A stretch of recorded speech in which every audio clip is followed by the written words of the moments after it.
Morning everyone, it's Jan, Not a Real Farm. So just pulled some of the bigger tomatoes out of the freeze dryer. I had sliced them into bigger sections just in case we wanted to rehydrate them in the winter for hamburger. And as you can see, they're very crumbly and they are done. So it took about 37 hours for 5 trays of tomatoes to freeze dry. And I'll be putting these in glass jars and then storing them away. So here's the end result, guys. I've put entire slices of tomato away. They're just like styrofoam. They reconstitute nice. And the reason I'm putting them in this, it's about a gallon jar, is just simply because I have a really dark pantry. So basically, I like to go downstairs and see exactly what's in my pantry. And sometimes I can't do that when they're in the bag. So this is allowable. You can put them in jars just as long as your pantry is dark enough and they're not exposed to light. So one of the things I wanted to point out really quickly while we're here is when you were freeze drying tomatoes, as you can see, I've sort of left them all intact and they have the skin on them. One of the things that I do like about them is they do maintain the look. It just looks like a regular tomato slice, which kind of looks cool in the jar, which is nice. But the one thing that I really did learn about tomatoes is the amount of time that it does take for a tomato to dry. So these took, like I said, over 30 hours to dry completely.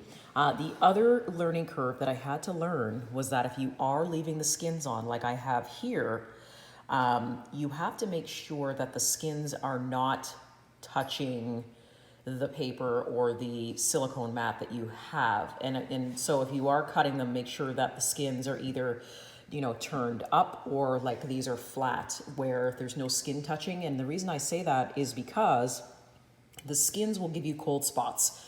So if you are drying your tomatoes and you have let's say the tomato piece laying on the skin to dry, the skin will actually take the longest time to dry.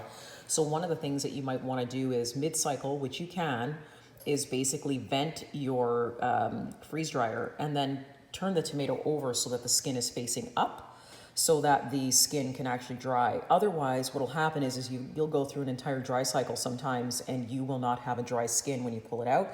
What will happen is you'll see that it'll be cold and it'll still be wet, almost like it never went through the cycle at all. So that is just a little freeze drying tip. Anybody that's just getting into it for the first time, usually if you're slicing them like this and they're laying flat, then they'll dry no problem.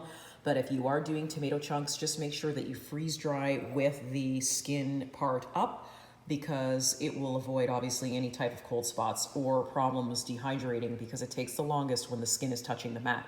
So that's about it, guys. Just wanted to give you a quick little freeze dry minute. Having a great time with this machine. Everything's going great. The next thing I'm going to be freeze drying is beets and turkey and a whole bunch of other things. So I'll keep you posted. I'll just do quick little freeze dry minutes so you can see sort of what I'm doing and how things are going. But so far, so good. These, as you can see, have the little Harvest Right packet on the bottom, so we're good to go. And now they're going to go in the pantry and be stored away. Onward and upward. Thanks for joining me today, guys. If you like the information that I shared, please give a thumbs up or subscribe. See you soon.